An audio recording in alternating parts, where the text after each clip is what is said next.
Hello and welcome back to this EasySnap Eye Rig overview series. In this video, we'll be going over the EasySnap Eye Rig Lite version.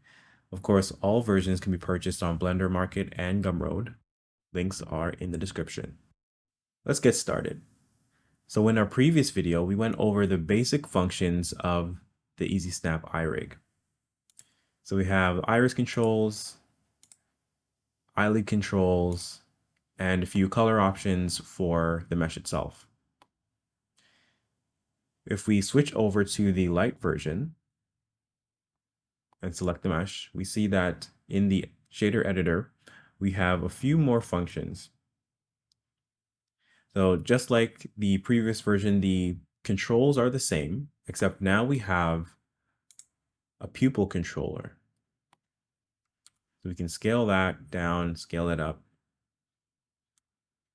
And we have the same thing for the other eye, but you'll notice that the eye looks a little bit different.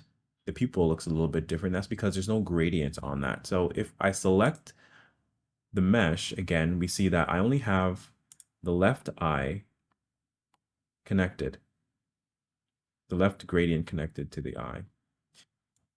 Now I can remove these to give myself just a basic color over each individual eye. And then I have my iris texture controller here, so I can remove that. And then I just have the basic colors for the eyes. But with the light version, we have some more color options with these gradients here. So I can select them, attach them to the color, the eyes. And it's important to use both nodes for each eye because there are drivers connecting them. So if I select, you can see in the driver editor here that I have them routed to the controllers for the pupils. So that's very important. But as you can see here, we have our gradient color options.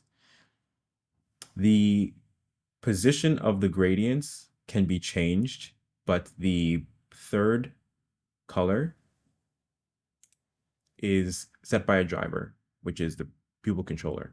So if I select let's do this in the right eye. So I can move the blue back. Let's do something, let's change this to a brighter color just so we can kind of see what's going on.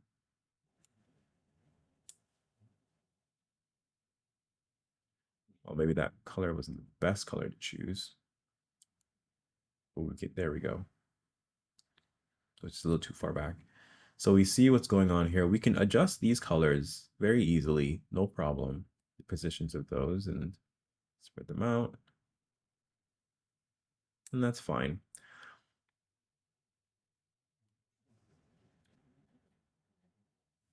But when it comes to that driver controlled color, we can't move it. So don't worry about that. And you'll see it because it turns purple in the position. We can still change the color of it.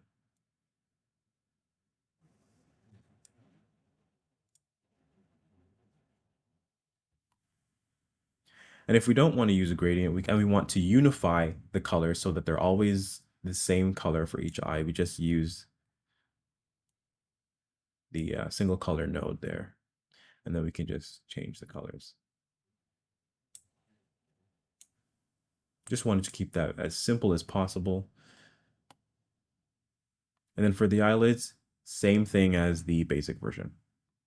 We also have a red eye option here. Shouldn't be a driver on there because there's nothing connected. We have a red eye controller.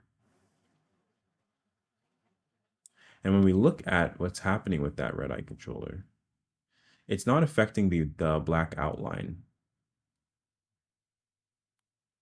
So we don't have to worry about that. The black outline is on top of all of the other features of the eye. So it'll always be matte and it'll always be black. And yeah, you don't have to worry about that.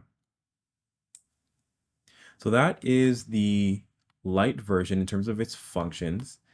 Now to duplicate the light version is very simple. We go through the same process as the basic version, except this time we want to make sure that we get into our driver editor, turn off the only show selected so we can see all the drivers. And because Blender doesn't have a way of batch renaming drivers, not yet at least, not that I know of. If you do know of a way, please let me know in the comment section. But we'll have to go through and just change the name of the prop. Now I named each of the assets such that all we have to do is change the name of the prop. So for example, I have here Simon. If we duplicated it and named it Kevin, then I just have to change Simon to Kevin in each of these drivers. In addition to, like I said before, the process that we showed in the basic version in the previous video. So that's everything for the light version. If you have any questions or comments, please add a comment to the video or send me a message on Blender Market. And I hope that you'll enjoy the product and hope to hear from you. Thanks.